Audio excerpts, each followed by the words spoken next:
سر آپ یہ بتائیں کہ سود کیوں حرام ہے، جوئے کی مناہی کیوں ہے، اور بیک بائٹنگ کی اجازت کس لیے نہیں؟ بس یہ حکم ہے کلثوم بی بی، اور حکم کے لیے کوئی دلیل نہیں ہوتی۔ لیکن ہم تو کسی بات کی دلیل مانے بغیر یا اس کی لاجک سمجھے بغیر اسے تسلیم نہیں کریں گے۔ ہم پڑھے لکھے لوگ ہیں۔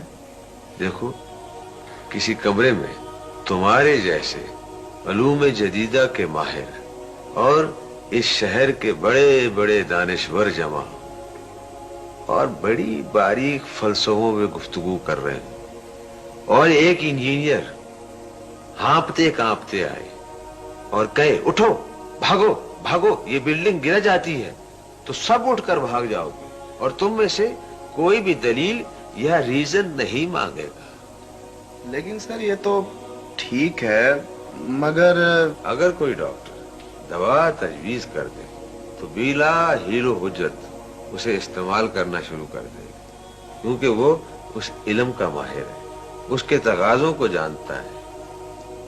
اور کوئی دین کا عالم کوئی بات بتائے تو 100 مسئلے نکالیں گے، 100 باریکیاں نکالیں گے، مسلسل اعتراض کرتے چلے جائیں گے۔ مولویوں کی بات کیسے مان لے سر؟ ان کے تو آپس کے اختلاف ہی ختم نہیں ہوتے، اب کس کی مانے اور کس کی نہ مانے۔ اتنی دیر میں یہی تو بات کر رہا تھا اور ہم پھر وہیں پہنچ گئے۔ دیکھو بی بی، اختلاف کہاں نہیں ہے اور کس میں نہیں ہے۔ وکیل حضرات کو دیکھو، وہ ایک ہی واقعے میں ایک دوسرے کے خلاف ہوتے ہیں، جھگڑتے ہیں، خوب جھگڑتے ہیں، خوب جھگڑتے ہیں، اور ان کے جھگڑنے کے لیے تو کٹہرے بنائے جاتے ہیں، اسپیشل قسم کا فرنیچر بنایا جاتا ہے کچہریوں میں۔ ہاں، تو میں کہہ رہا تھا کہ ڈاکٹروں میں بھی اختلافات ہوتے ہیں اور خوب ہوتے ہیں۔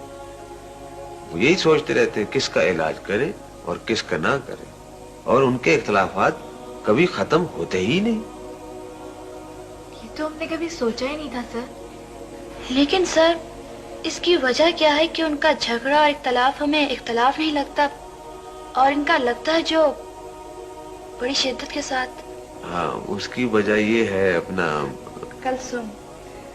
وجہ اس کی یہ ہے کلثوم بی بی کہ جو بات کسی کو کہنی ہوتی ہے اور اس کی ضرورت محسوس کی جاتی ہے، اس کے خلاف اور ناخلاف کی پرواہ نہیں کی جاتی۔